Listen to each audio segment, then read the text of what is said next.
bodies were found in desolate areas where housing developers had gone bankrupt trying to complete subdivisions.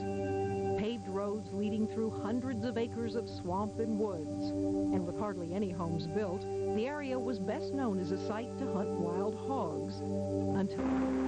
This is the wooded area where John Doe number 3 was discovered on March 7th of 1996. He was in the full canopy woods over here.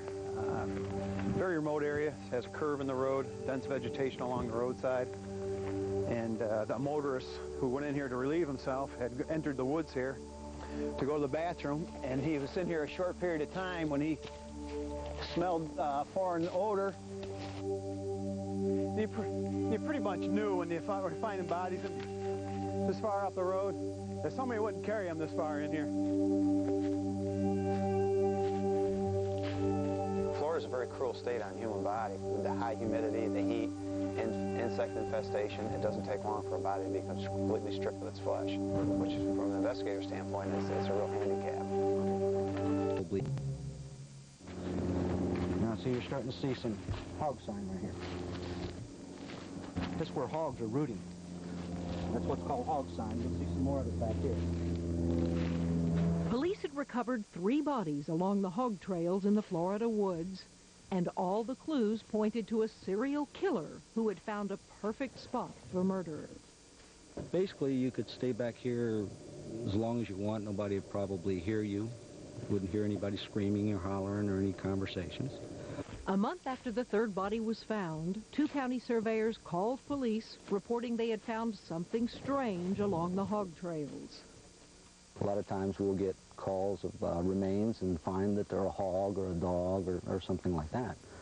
So we came out to investigate. We started doing just a general walk-through search. And we found what turned out to be a human's head. If we had part of a body, we're probably going to find some more parts. And then not far from that, I discovered what was a pelvis. It was obvious that the body had been dismembered.